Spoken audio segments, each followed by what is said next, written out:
forward, march.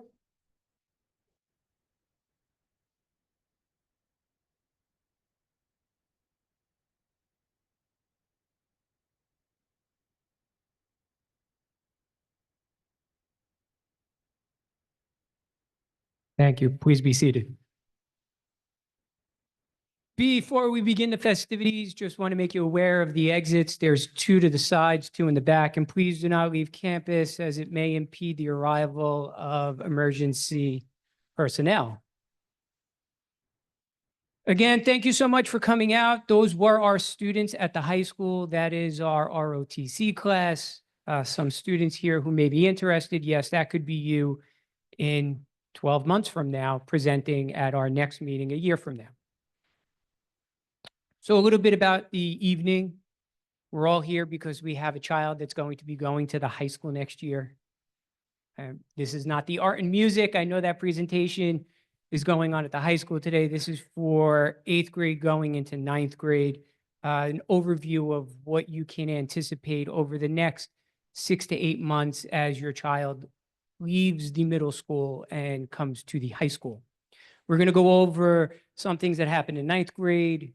We're going to introduce my colleagues, the administrators, and we are going to go over graduation requirements. So this evening, we have some of the administrators in the middle school and the high school here. Dr. Patchogue is here. Ms. Pilar, his AP, is here. Ms. Louisa, Dr. Louisa is here. We also have the Assistant Superintendent, Ms. Lori Canetti, here this evening. No? Sorry. And we have the directors here. We have Mr. Nate Brinkman somewhere. He was out in the audience. He was out in the elective fair earlier. We have Mr. Anthony Caraco. He's also out still in the elective fair. Mr. Matthew Hanley, Mr. Lou Stellato, Ms. Michelle Marone. That's me, Michael Zanfadino, Mr. Christopher McLeod, and Miss Amy Keller. So these are my colleagues. We're the directors. What we do is we work in conjunction with Ms. Canetti and the board. And what we do is build the program of studies and the courses that we think will be advantageous for your children to take, that they want to take. And we're always striving to come up with great courses and make the students here excited about what they're going to learn. Here's a list of all our guidance counselors. Ms. Romani, our lead counselor, was outside at the elective fair for those of you, and Ms. Norte, if you go to Saxton, was also here. So what does your high school experience look like? 9-period day. It starts a little earlier. We believe in 1 academic period off. I believe that is a great idea. I believe that every student deserves 40 minutes of taking a break. I absolutely think that it is vital that students have that 40 minutes. It doesn't have to be a lunch period. It could be a study hall. What we want you to do is just take 40 minutes and take a break. There will be times later on in your life where you're going to have to work all day long. Enjoy being in the high school and enjoy this 40-minute break. Enjoy socializing with your friends or eating lunch. Diploma requirements. Okay. This comes with a disclaimer. Everything I say here tonight might change sooner rather than later, and will change definitely for future cohorts of students. And Ms. Canetti will speak to that a little bit more. So, diploma requirements. What we need to do, what we want to talk about here is the academic credits and the credits you need. You need 22 credits in order to graduate. There's a breakdown of what you need to take. You also need to take Regents exams. Again, remember that little phrase I just said, everything I just said may change. Things are evolving in the state of New York. There's a blue ribbon committee. They're going to make changes. We are going to live through it all together. I have my own child who's going into the 7th grade next year. I have my own child who's going into the 10th grade. I'm living it just like you are with all of the changes. So change. If you're here tonight, I'm not here to tell you that everything we say here is written in stone. If you're here tonight, I'm telling you that today is the start of your journey. Where that journey ends, hopefully it ends with you've enjoyed your 4 years of high school. You've tried everything that you possibly could, and you realize that you enjoy certain things because you experienced them in high school. Maybe you took a woodworking class. Maybe you took a computer class. Maybe you took an AP class that helped you get credit for college. I don't know. What I do know is that we're all starting a journey together. That's what I'm here for. That's what the directors are here for. That's what your counselors are here for. And I know it's scary, and I know it's 4 years of what are we going to do and how do we get there. If anybody can tell me that you started out a year ago with a path that you definitely were going to finish on and you didn't take some bumps in the road or some changes or some twists, kudos to you. I don't think that's life. I think we all know that we try different things and go down different paths, and we find our own path. And that's what this is all about. Your 4 years in the high school is about finding a path, experiencing things, trying things. There's one thing that I will say about our program of studies. To me, personally, it's the envy of other school districts. Our program of studies is vast. It offers something for everybody. And I promise you that there's something there. And guess what? If it's not there, we actually have a course that helps you enlighten us to tell us that this should be in a course for future generations of students. So that's how much we care about giving you choice and a voice in this process. What you see here, 22 diploma credits, I do not think that's going to change. I think that's going to stand still. I don't think that the portrait of the graduate is going to change in the next coming years. But again, everything I say here, please put it with a caveat. Things are changing, and we will have to redo some things as a result of that. What you see here is a quick breakdown of what you need. You need 4 English credits, 4 math credits, 3 in science, 3 in mathematics, 1 in world languages. You have to take art and/or music. Mr. Brinkman will talk to you about that. There are a lot of various art and music pathways that you can take, and he will speak to that. We have physical education that Mr. Cracker will talk about. We have a fabulous spin room that you can take all 4 years of high school if you're into that. And we have electives. That would be what Mr. McLeod will talk about. Are you a business student? Do you like CTE classes? There's something for everybody. It's a revolving thing that I keep saying, something for everybody. New York State has some seals. We have the seal of biliteracy. We have the seal of civics. We also have a CDOS credential. Each of the academic directors will speak of that a little more as they go. Last but not least is class distinctions. We are moving away from rank. Rank is going to end this year. What we're going to do is actually look to celebrate our students who are different learners. We're going to go to a tiered system that's going to acknowledge, in the last data poll that I did, we only have really acknowledged the top 10%. We're going to be able to acknowledge about the top 25% with a slight little tweak in the way that we calculate our students' class distinctions. We're going to do a cum laude, a summa cum laude, and magna cum laude. And we're doing that because we feel that there's different pathways. And as we evolve, we want to evolve to make sure that our students are well represented. To speak to you about the measures of graduation and a portrait of a graduate, I'd like to introduce the Assistant Superintendent, Ms. Lori Canetti.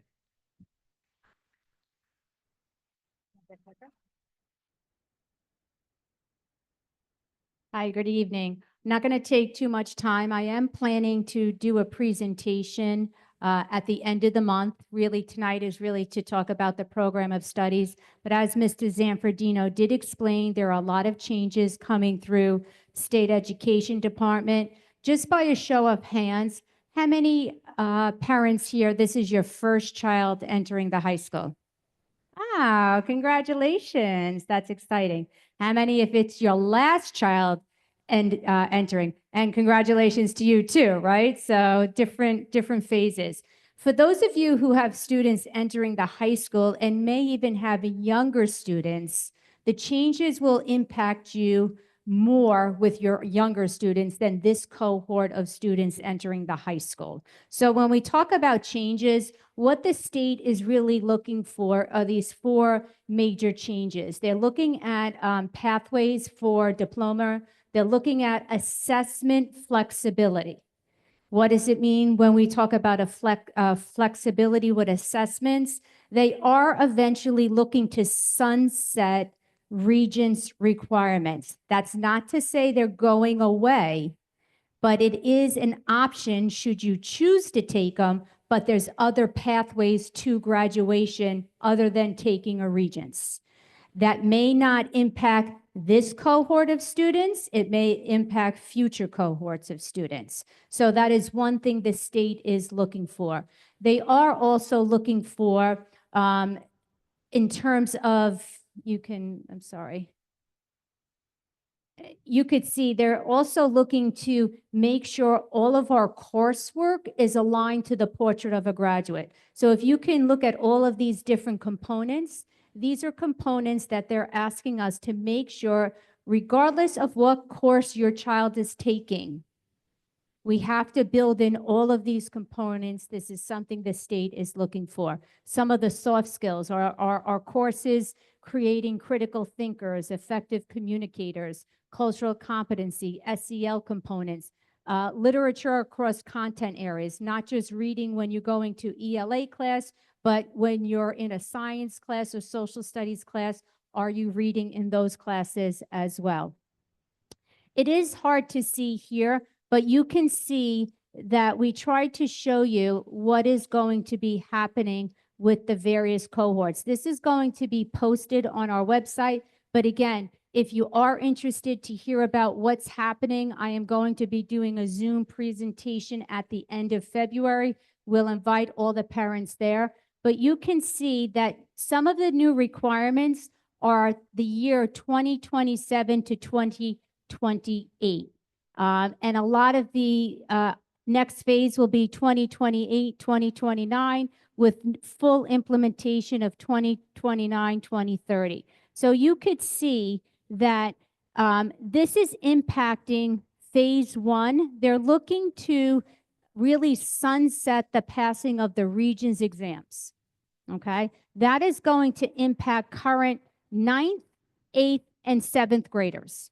So that would be you sitting here today. You're a current 8th grader. So you may have the opportunity, should this pass, because this has not been approved by the state education yet. This is what they're looking to do, right? So it hasn't been officially approved.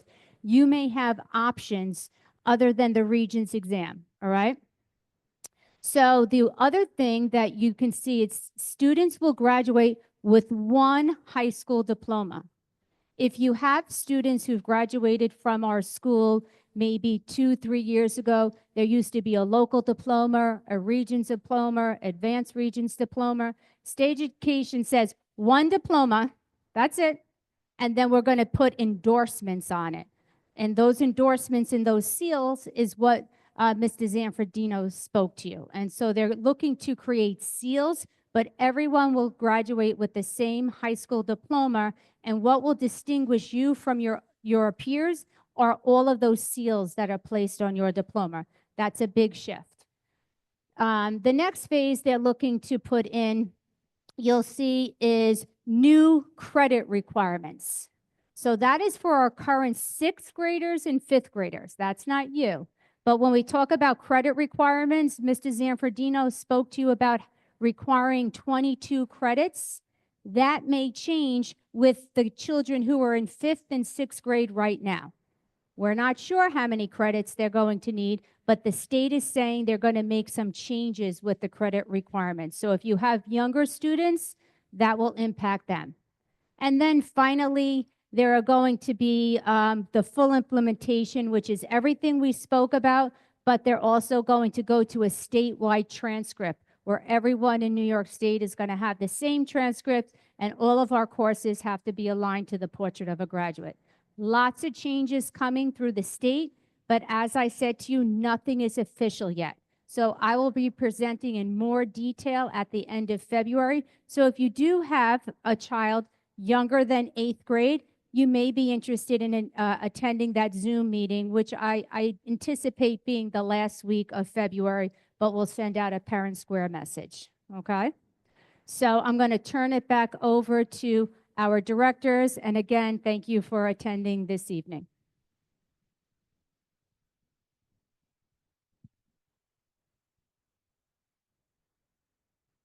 So everything is, as of right now, status quo. Nothing's changing, but anytime anything does change or we get notification that something is going to change, we'll make sure that you're aware because we're going to constantly be looking at all of the changes and as we get them and implement them, make you aware of them.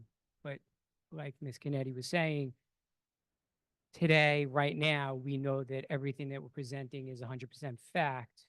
We do want you to be aware that things are going to change, and we are still in that phase of not knowing. What you see before you right there, that is something that was done by our directors. If your child is interested in majoring or following a career path, what our directors have done is they've looked at the courses that we offer here and they tried to give a basic workup, a generic workup for anybody interested in that field. This is what you should take.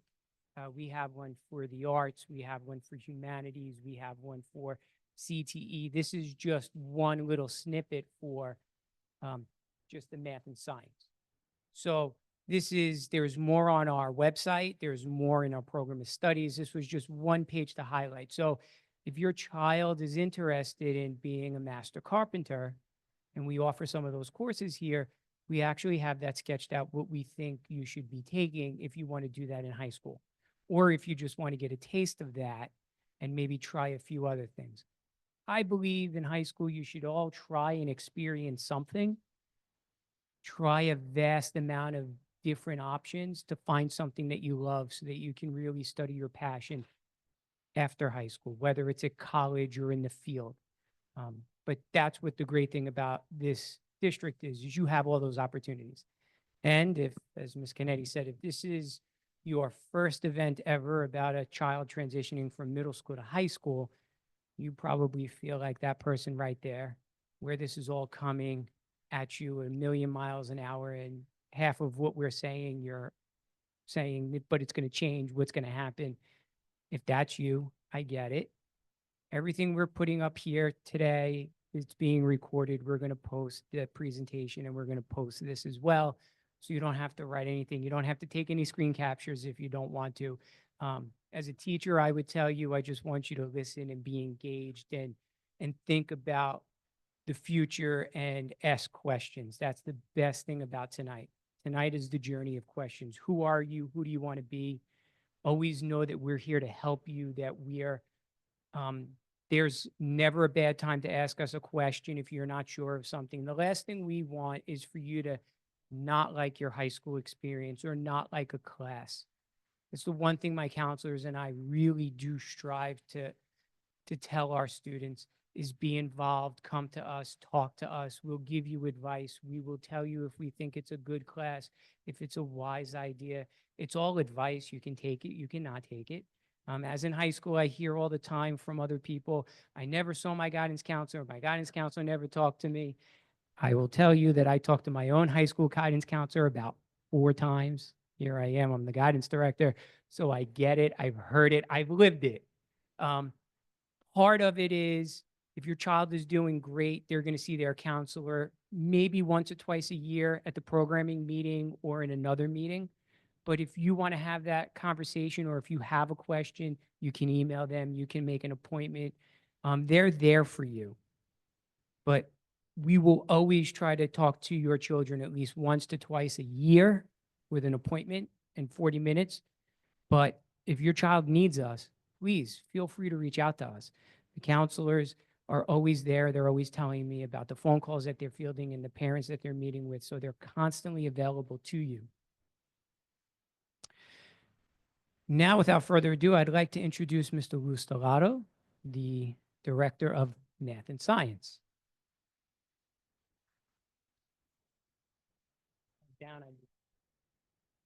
Thank you, guys. First thing is just please don't be overwhelmed. You're going to get a lot of information thrown at you from a lot of different areas. We're all here to help you. If you have questions afterwards, always contact the school.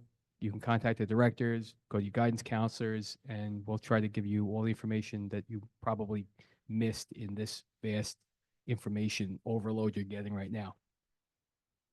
All right, so that's the last slide. Let's go the other way. Okay, so we're going to start with science. There is 2 different requirements you have to meet, as they said before. Right now, this is the current expectation. And just a quick thing about that, even though the state is considering making changes and different pathway options will be available, I still think this will probably be one of those options. So even though there'll be other things available, it's a good chance that this will still be an option that a lot of children will take. You have to meet 3 credits in science, which means you have to pass 3 science courses. And you also have to take a minimum of 1 Regents exam. So in terms of the science courses, you have to have at least 1 life science and at least 1 physical science. So you're most likely, well, we'll talk about what you're going to take down the road in a minute, but you're most likely going to take your life science in 9th grade. And then after that, you have lots of different options from there. In terms of Regents exams, you have to take 1 exam minimum and pass it for graduation. If you want to try to get a traditional advanced Regents diploma regarding science, you have to pass 2 exams, 1 life science, 1 physical science. If you want to try to get an advanced Regents diploma that has a STEM designation or a science designation, you need to pass 3 science Regents exams, all with 85 or above. Okay, so for 9th grade, incoming 9th graders, most students will be enrolled in biology. It's currently called living environment.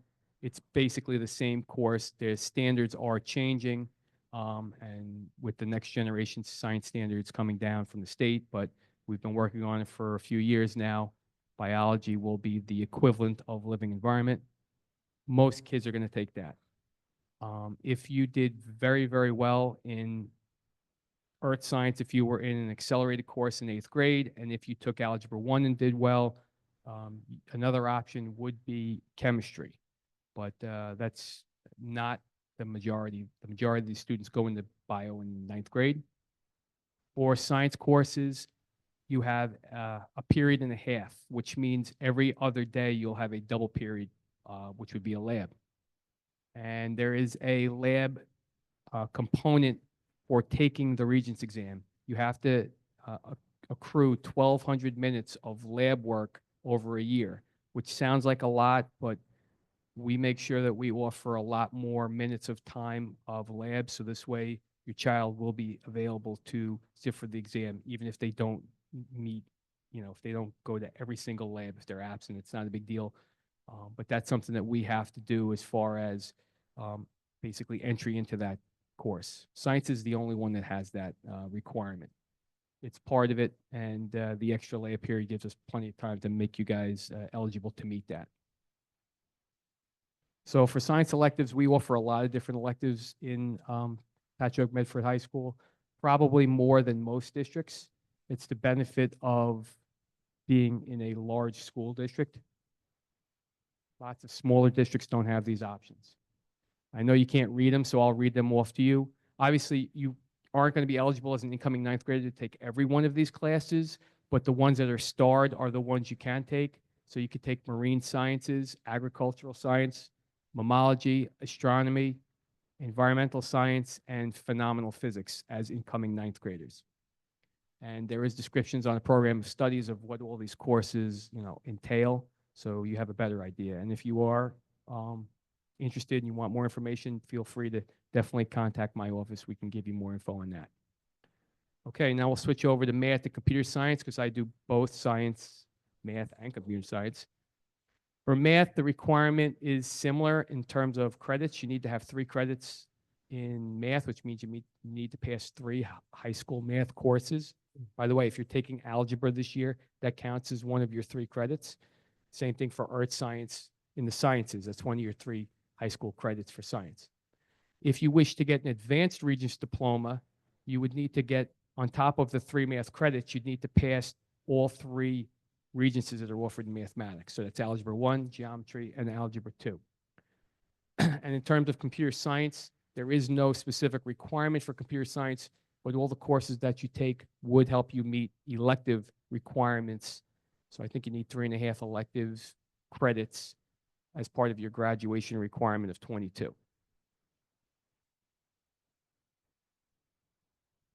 Most students, when they go into the high school, they're going to take algebra in 9th grade or some algebra with a support. So algebra as a 1-period course is typical what a lot of the kids will take. If they need more help, they might be in Algebra 1 with a lab period, which would be a lab every other day, kind of similar to a science setup. If math is really not their thing and they need even more support, we do offer Foundations of Math, which is basically the first of a 2-year option leading up to the Algebra Regents, which would happen in 10th grade for that student. If they are doing really well and they sat in algebra in 8th grade, then those students most likely would go into geometry in 9th grade. And so you have a whole different level of options beyond that, but this is really geared for 9th grade. So I don't want to throw even more information at you than I'm already giving you. And we offer a wide range of computer science courses. In 9th grade, the courses that are available to you would be Introduction to Animation and Game Design.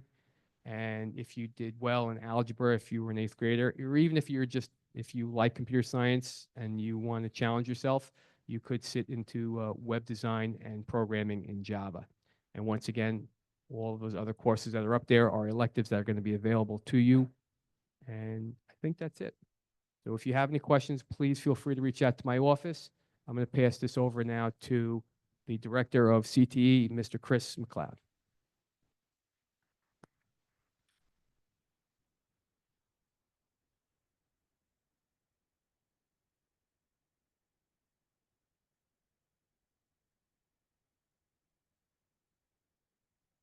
Good evening, everyone. My name is Chris McLeod, and I'm the Director of Career and Technical Education, which is what CTE stands for. So just a couple basics. The majority of our district CTE pathways aren't available until your child is in 11th grade. However, I do think it's important to know the basics about CTE so that you do know that you have options. So like I said earlier, CTE stands for Career and Technical Education. And what that means is that we have a plethora of options in which your student could take classes in things like cosmetology, construction trades, clinical medical assistance to help them get prepared for the real world, as we like to call it. And you could also use a CTE pathway to graduate with a 4+1 option. CTE hours actually help you get a CDOS credential or a CTE endorsement. And these are all things that currently are on your diploma or could help you get a diploma. But like we said earlier, things are changing. However, CTE is probably going to continue to be a very large part of the changes in New York. So it's definitely good to know about these options. We have currently 8 CTE pathways in the district. They're listed up here: accounting, cosmetology, fashion design and merchandising, education, which we also call teaching as a profession, computer tech, law enforcement, clinical medical, and construction trades. We are currently working on 2 applications to the state and to expand into natural resources and engineering. These are the CTE requirements in order to get that endorsement that I mentioned earlier. I don't expect you to memorize these requirements. I just want you to know that they do exist. You have to have a certain number of credits. You have to have work-based learning experiences, which could range from site tours to guest speakers to actually doing the work that you would do in that profession in the real world. And then your teacher will actually rate you on an employability profile so that if you go directly into the workforce, you could show them, hey, I actually know how to do these things already that are associated with this profession.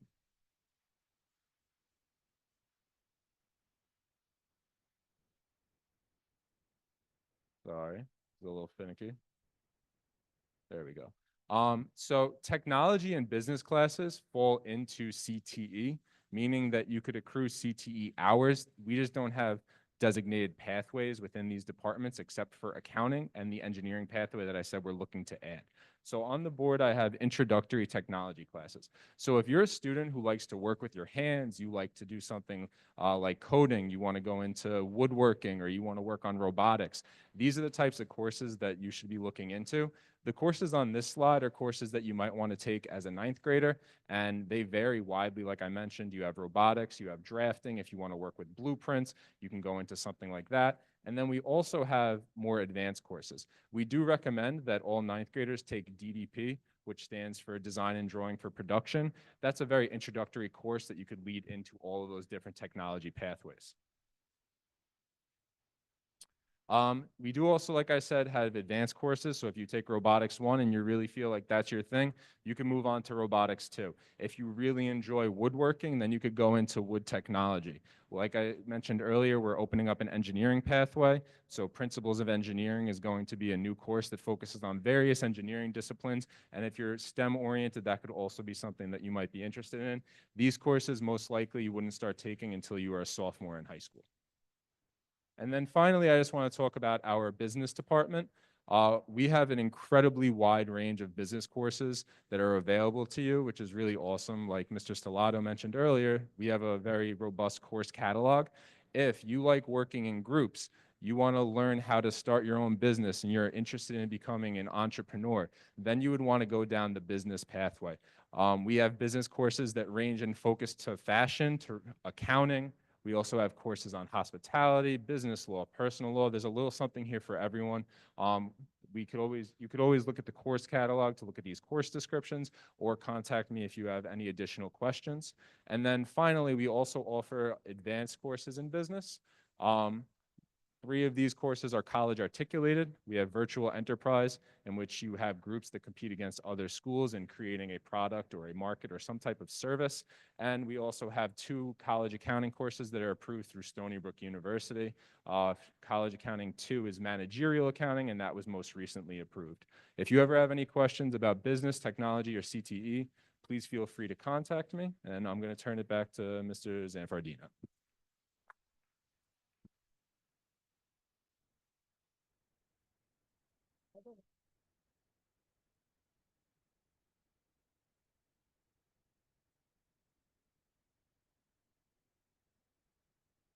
Waiting for the next slide.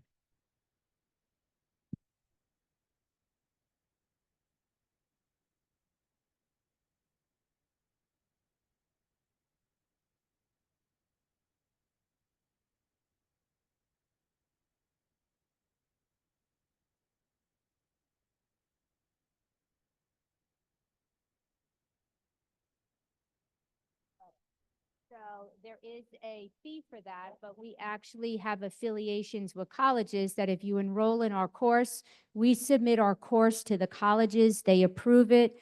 And in the, I would say the fall, we would let you know, and your child could actually get 3 college credits in that course, as well as earning high school credit.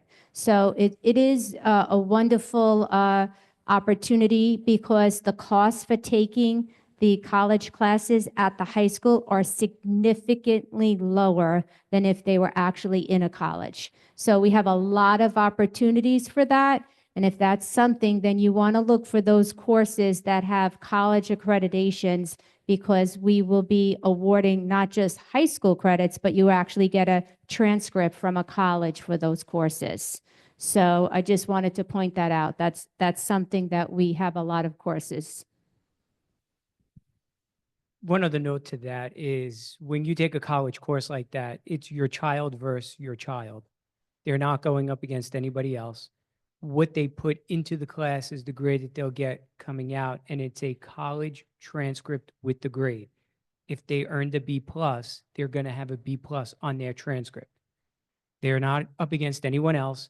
It's what they put in is what they'll get out, which is a great opportunity for anybody who's going to look to transferring in credits and having that college transcript already done. And there are some colleges where you can go directly from high school in, and they will take all their credits and even give scholarships along the way. So there's a lot of different opportunities as we move forward.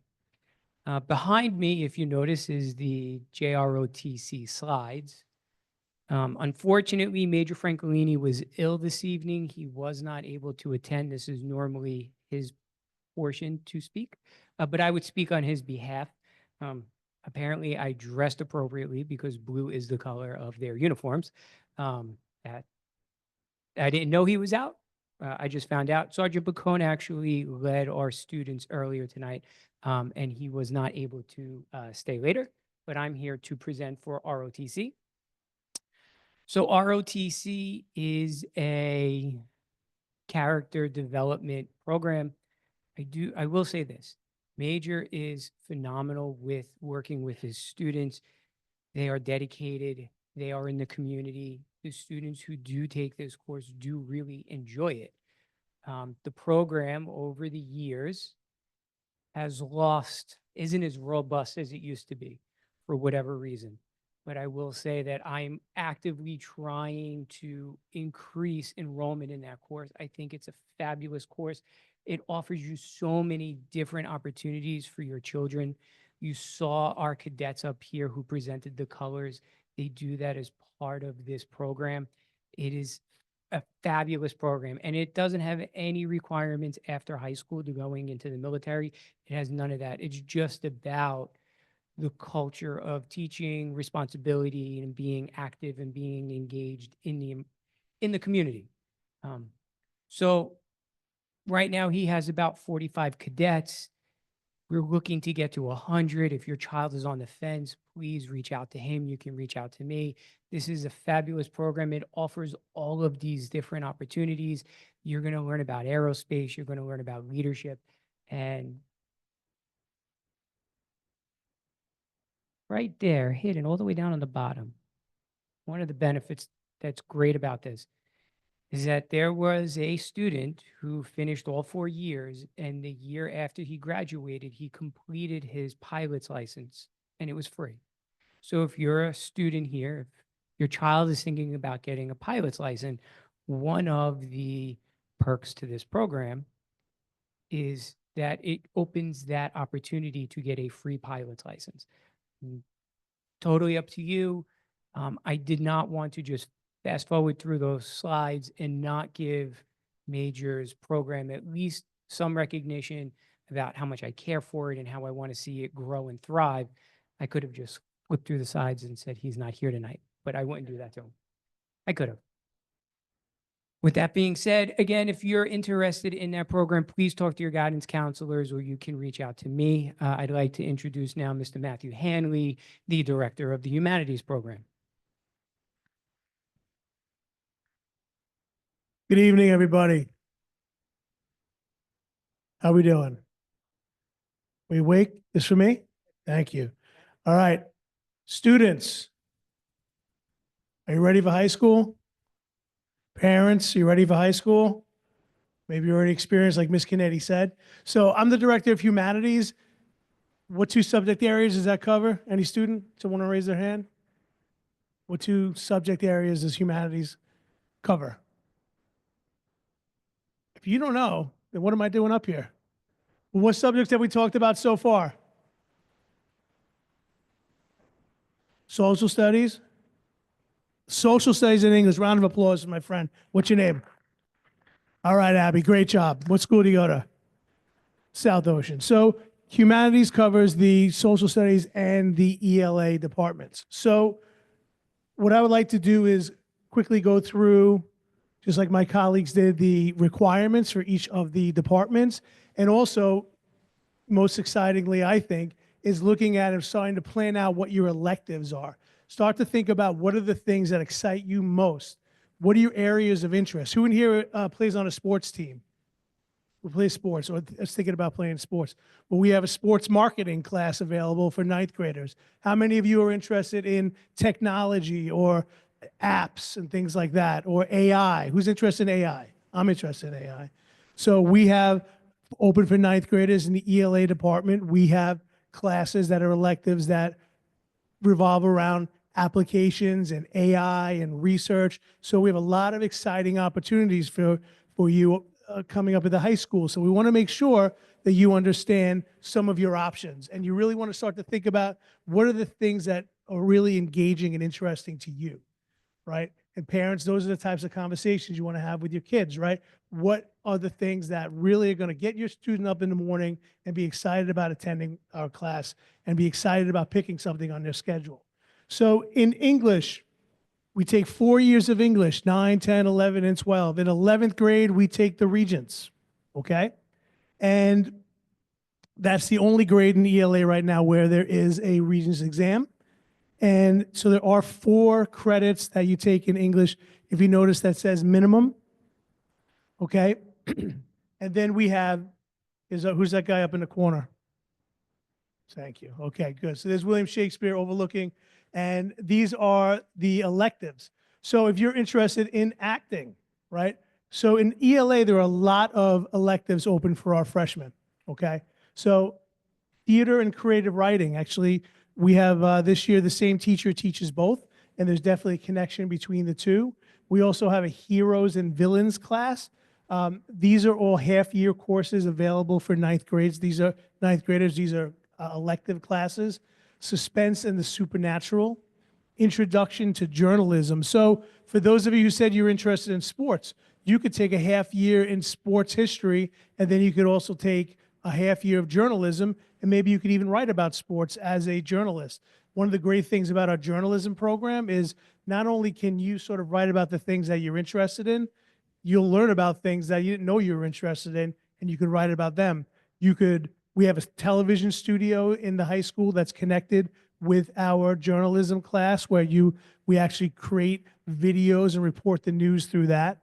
So we have a film as literature. Who here likes movies? Who here likes to watch movies? So we make connections to the literature and different movies throughout the years. And then we have, like I mentioned, AI in education and integrating digital tools as well. And in ninth grade, you may choose to go to English 9, or you may choose to go for the pre-AP English 1, which is open to all ninth graders as well. So you can have the option of either one of those ninth grade classes to enter. And this talks a little bit about what I've mentioned already in the English department, so I won't go too into that. I think we need to get into social studies. So social studies, you have Global 1 and Global 2. So Global 1 you'll take in ninth grade, Global 2 you'll take in 10th grade, and then there's a Regents after Global 2. After that, in 11th grade, you'll take U.S. History, and there's a Regents after U.S. History, and then there are 2 half-year courses, one in participation in government and one in economics, that all students are required to take in your senior year. And then in ninth grade, you may also enter Global 1 honors for the full year. That's another option as well. The Seal of Civic Readiness, this is something that was mentioned earlier, but this is one of the seals that you can earn through the humanities department. And basically, we go through, when you're a senior, all of the accomplishments that you have in academia and also in civics, which means like helping out your neighbors, different things that you're doing in the neighborhood or in the community that fall under civics, and that could earn you a Seal of Civic Readiness. And we have several hundred students right now who are currently applying for that seal, and you'll get that seal when you graduate in 12th grade. So it's a pretty nice honor that distinguishes you from those who, it distinguishes your accomplishments. And for those who have done a lot for the community and have done a lot academically, it kind of shines a spotlight on you. And as far as electives, so in U.S. history, there are fewer electives in social studies, there are fewer electives for ninth graders, but there are many throughout your high school career. So we have criminal justice, child psychology, Generation Citizen is an awesome class in 12th grade. Sports and American history, that's one of the classes in social studies that is open for ninth graders.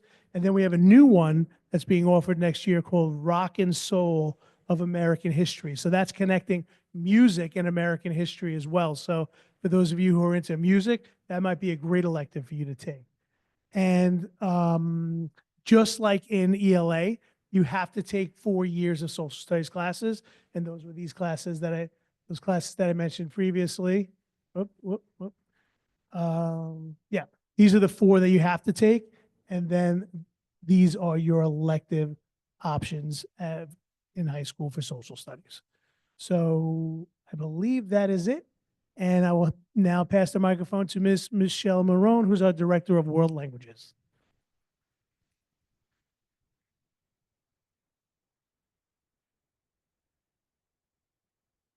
All right, good evening, everyone. My name is Michelle Marone. I am the Director for E&L World Language and Bilingual Programs.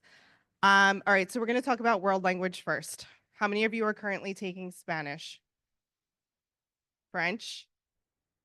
All right, so you have some options when you get to high school. At the end of 8th grade, the requirement is a checkpoint exam. You must pass your current class and the checkpoint exam to get the credit to enter high school.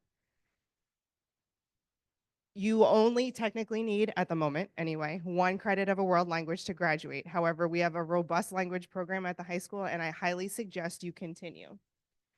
So again, you must pass and complete 1A, which you did already in 7th grade, a 1B in 8th grade, and then the checkpoint assessment in June. You have to pass all of these to get your credit for high school. Now, you can add a language once you get to high school. You can continue. We do offer Italian at the high school, so if that's something you're interested, that is something you can add. If you're currently a dual language student who took dual language in 6th grade, that means you're currently in Spanish 2. As a 9th grader, you have the ability to take Spanish 3, and at the end of Spanish 3, you will have another checkpoint exam, and this is where you will get the ability to earn an advanced Regents diploma as it stands at the moment. If you are currently in Spanish 1B or French 1B, then your option for 9th grade will be Spanish 2, or you can switch, or French 2, or you can switch or add Italian 1. For those students enrolled in the bilingual program or English language learners, then that course option is home language arts. I want to take a moment to talk similarly about the Seal of Biliteracy. So the Seal of Biliteracy is something offered to all seniors, okay? So you must, there's a rubric. Let's see if I put it up here. Yes, I did. All right, so this rubric is something that you must score 3 points on each side. So on the left-hand side is the English rubric. You must score 3 points in some way, shape, or form on the English side, and then 3 points in some way, shape, or form on the world language side. This is very important to understand. The Seal of Biliteracy requires you to take all the way through level 4. If this is something that you're considering for graduation, it's a great distinction, a great honor. We have a ceremony in the spring. You must go through level 4. There are many students who may not realize this and stop taking a language after level 3. You cannot pursue a world language without going through level 4, the Seal of Biliteracy without going through level 4. We currently are on track to have 80 graduating seniors this year with the Seal of Biliteracy distinction, which means that they were able to provide the ability to speak in English and a language. This is the first year we will also have a student who is who will be earning the Seal of Biliteracy in Portuguese, which is not a language we often offer at Pat-Med, but it is, you do have the ability to take an assessment if you speak a language at home that we don't offer in the district. So this student does speak Portuguese in the house. She took an assessment, she passed it. She's going to earn the Seal of Biliteracy in English, Spanish, and Portuguese. So that is something that we are super proud of this year that we haven't had in the past. I'm going to take just a few moments to talk about our English language learners. If you're coming to us and English is not your first language, these are the courses that we do offer. This is solely based on an assessment that the students take in the spring, and dependent upon the level that they are tested at, then that's the pathway that they will go into, which also leads into our transitional bilingual program, which is an option we have for our Spanish-speaking students who come from another country. It's a transitional program, so the program starts in Spanish and transitions into more and more English. And I think that's it for me, so I will introduce Mr. Anthony Krakow.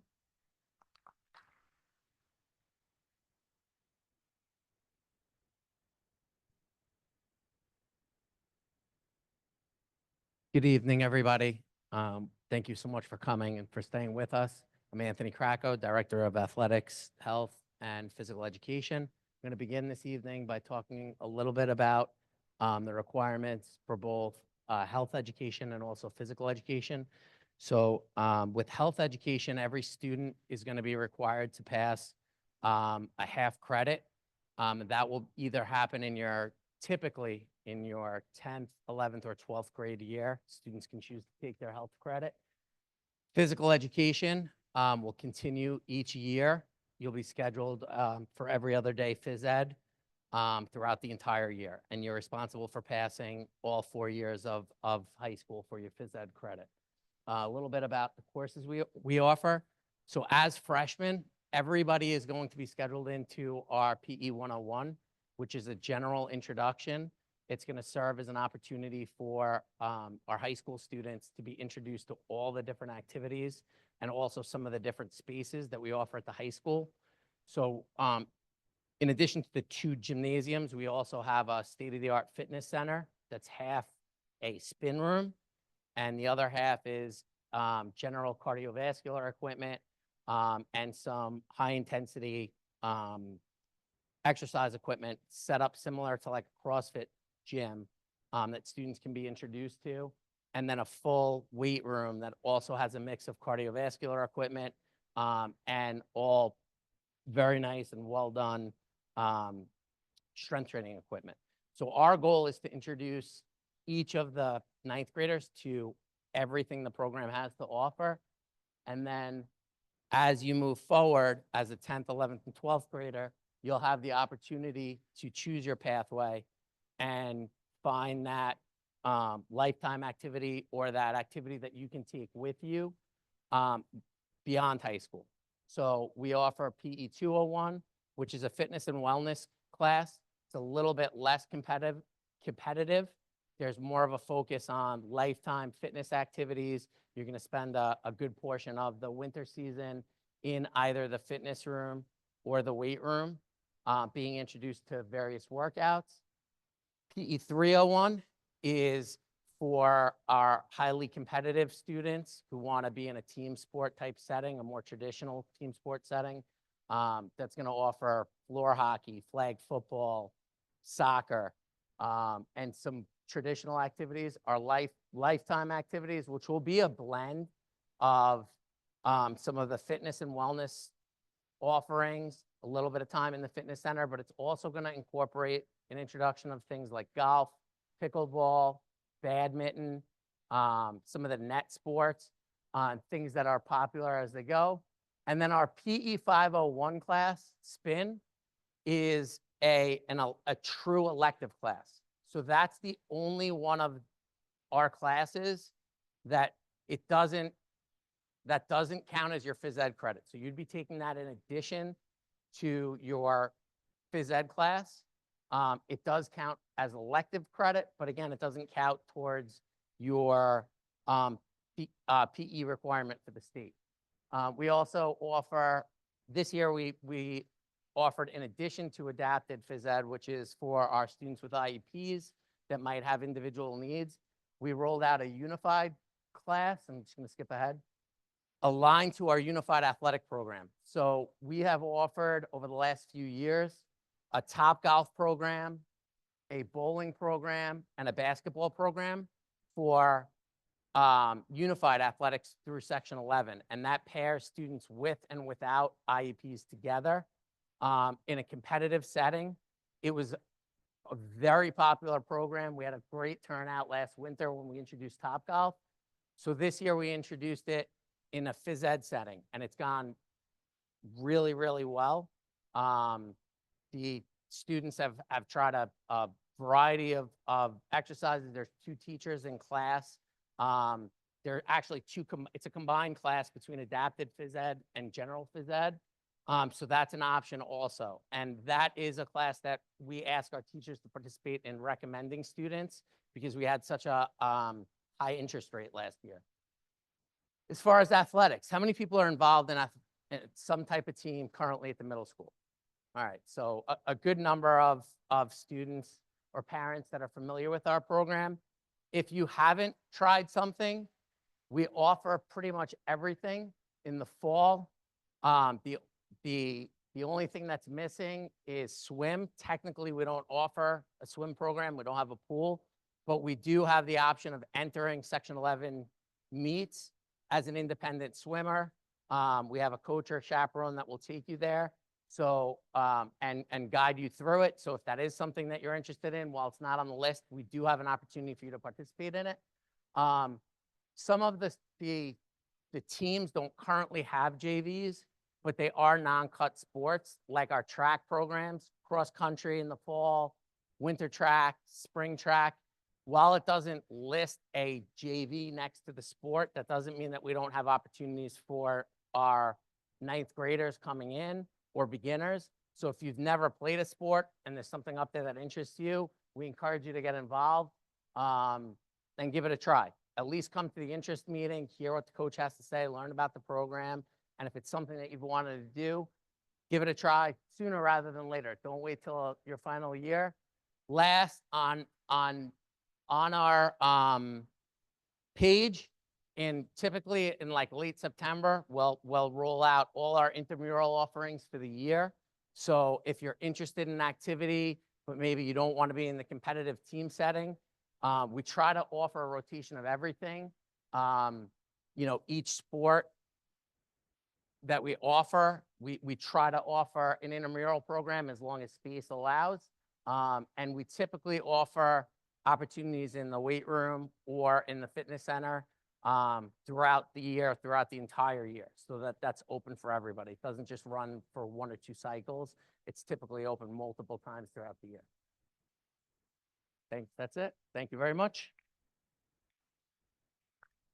Oh, sorry, that's not it. Two more things. So all of our registrations is through Final Forms. So if you're a current athlete, you'll be familiar with that process. If you're new to it, the state requirement requires that we collect that information and collect the digital forms 30 days prior to the start of the season. We can't open it up before that. And you do need to register for multiple times throughout the year and re-sign as a requirement just to make sure that there are no health changes to a student's registration. Another exciting rollout that we've had over the last, we had a soft rollout last spring, and this year we've rolled it out to all students, and we kicked it off with a presentation at the high school. All of our 9th grade students have access to Honest Game software and guidance. So if you're someone that envisions yourself going on to play at the collegiate level and participate in college level athletics, we typically have a large number of student athletes that go on. I think we had over 30 last year that were going on to play at the college level. It can be a really challenging process.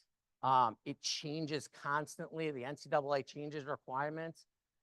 Honest Game is paired with our eSchool software, and it works with guidance. So your guidance counselor can see it, your coach can see it, and you have access to it. So each of our athletes has their own profile. What it does is it tracks your academic progress. It lets you know your standing for Division I, Division II, Division III, or any of the NCAA sports, and where you fit. If you're currently deficient in a credit area, it will let you know that in your next scheduling that you might need to add a class in a specific area in order to meet the NCAA requirements to be a Division I or Division II athlete. It will also provide you with some tools to help guide you through the recruiting process. There's a guidance on there for what you should do as a freshman, what you should do as a sophomore, what you should do as a junior. And there's also some tools on there that are typically, we've had some parents in the past that have gone out and paid for recruiting services and help with that process. It provides those tools. It allows you to send emails to college coaches if there's a fit or it's a school that you're interested in. It'll provide you with template emails. So it's a great tool. We've had a lot of great feedback. Now this time for real, that's it. Thank you very much for bearing with me. Appreciate it. And now, Mr. Brinkman for art and music. Sorry. Good evening. Welcome. I'm Nate Brinkman, Director of Art and Music. Just like my colleagues, I'll go through our program. Wrong way. All right, the foundation art music courses. I spoke to a lot of you in the elective fair. Every high school student is required to have one art credit that can either be an art class or a music class. All eighth graders who are currently enrolled in studio art, you are coming into high school with that art credit already received. So if you're on the music side and you're looking to move on, by all means, go ahead. Otherwise, students need to be very conscious of the courses that they take. Courses that we offer, studio art, media art. Studio art is your traditional drawing, painting. Media art is art on the digital side. There still is a drawing component, and I need to put out a disclaimer that the first month or two can be a little tedious just because of the skills and concepts that have to be learned just through the software. But once you get through that first month or two, the options really are endless. New courses that we are starting on both art and music. We're kind of coupling up with phys ed. We're offering Unified Art and Unified Music 1 and 2. It's basically the same concept. We're working with our students who have an IEP, and we're going to buddy them up with another student. Just like in phys ed, we're going to be hand selecting those students for recommendations. So if anyone's interested on that side to work along with another student, you can definitely let your guidance counselor know there. And then for music, it's any one of our performance ensembles, whether it's the entry-level ensemble or some of our more advanced ensembles, or then taking piano 1 and 2 coupled together. With ninth grade music, we have many course offerings. On the ensemble side, our entry-level ensembles, which majority of our freshman students take, are concert band, festival chorus, and concert orchestra. Within the next couple of weeks, the high school teachers should be coming down. Those students who are a little bit more advanced, they do have the opportunity to do a performance, an audition for some of our upper ensembles. For band, there's symphonic band, wind ensemble, and really just the difference is just the literature that they play. On the chorus side, treble choir is for the alto and soprano voices, and then our choral ensemble is for the tenor, bass, alto, and soprano. And then we only have two orchestras, so the string ensemble. But students have opportunities just to audition, and we do have many freshmen that come in and they perform in those advanced ensembles. We also offer music theory. This year was the first year since I've been in the district that we were able to bring back AP music theory. Those are just, it goes into kind of like the melodic modes, just kind of learning just some of the composition components to go along with music. And then we offer piano, piano 1 and piano 2. It can be coupled together for that full year sequence, or you can take it semester base or even alternate day throughout the year. The basis of that class is piano. However, it has been morphed into a music production. So once the students learn the basic components of piano, the understanding, they also have the opportunity to do a little music production in that class as well.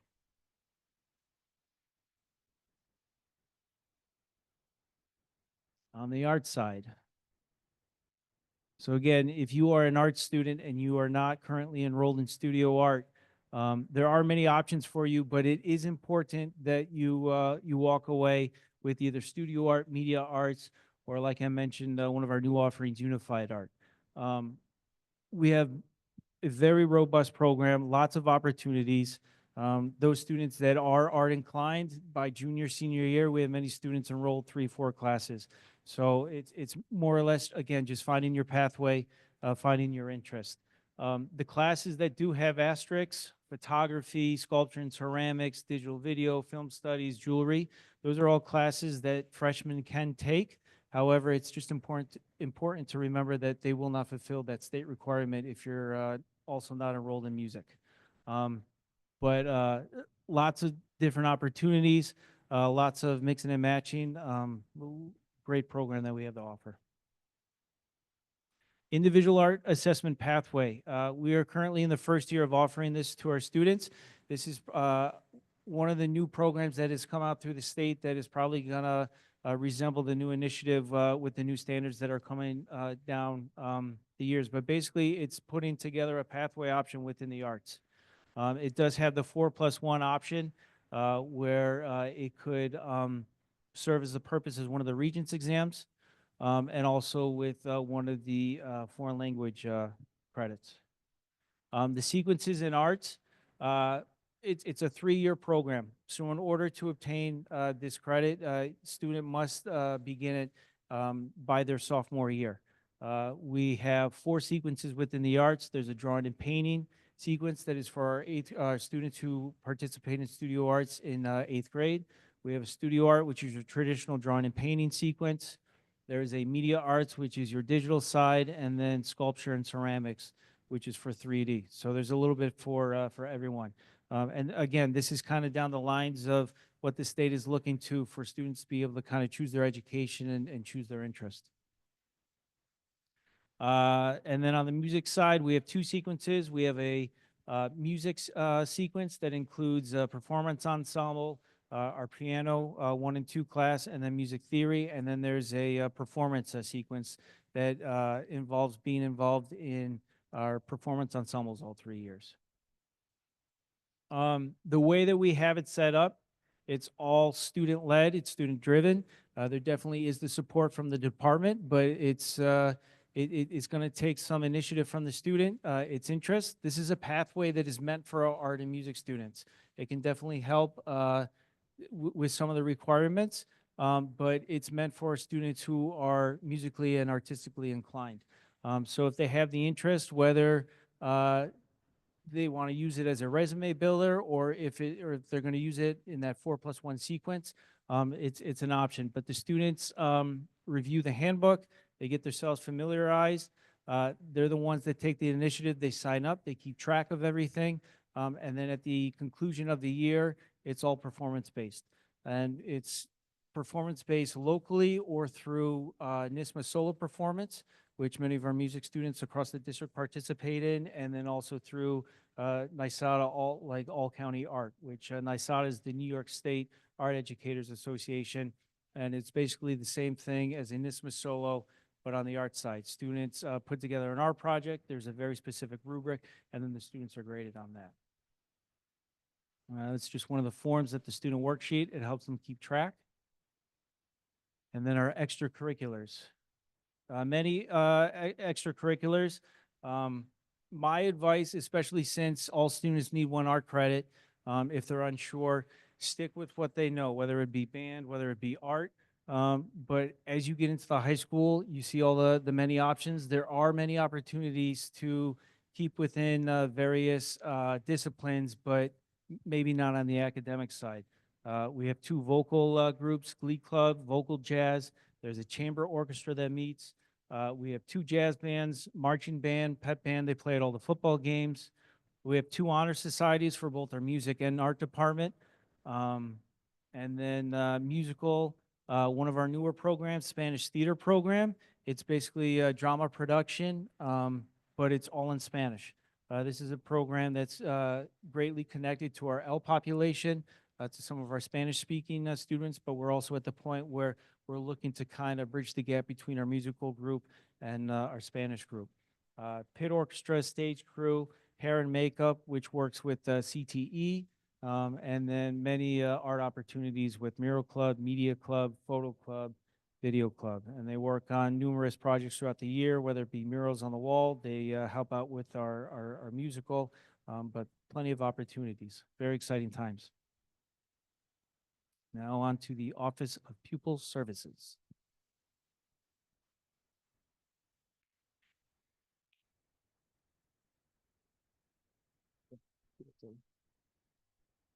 Hi, everybody. I am Garrett Comanzo. I am not from the Office of Pupil Services. I'm an assistant principal at Patchogue-Medford High School. I'm the 12th grade assistant principal.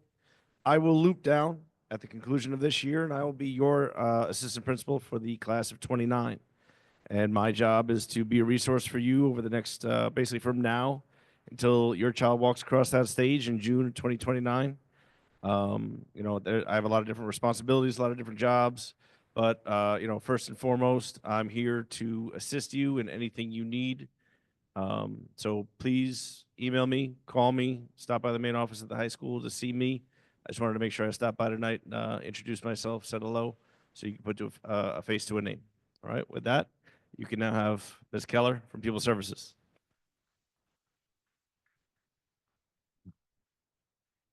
Good evening, everybody. My name is Amy Keller. I'm the Director of Special Education at the high school. I wanted to cover a couple of points this evening with regards to some of the support services and extracurriculars that we offer at the high school. We do have our continuum of services. We offer various programs ranging from the resource room, ICT classes, special class, as well as our ACEs program. We offer our related services, which include anything from OT, PT, counseling, speech as well.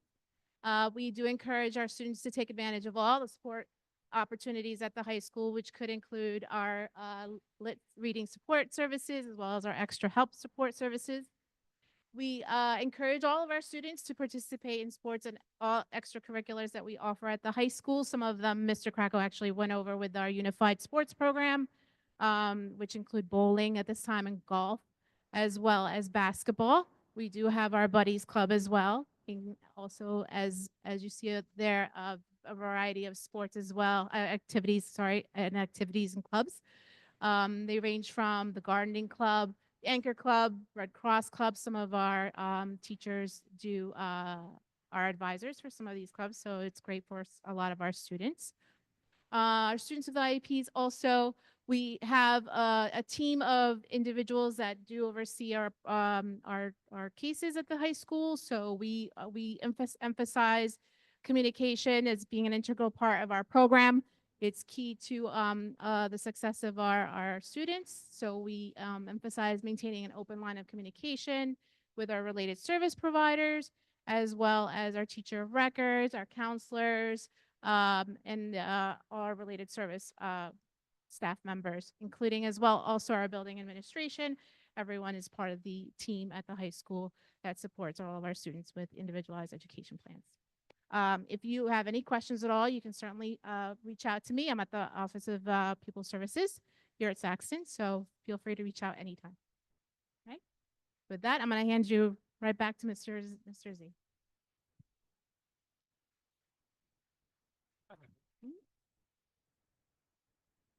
Okay, so if you weren't confused before, I hope you're not confused now.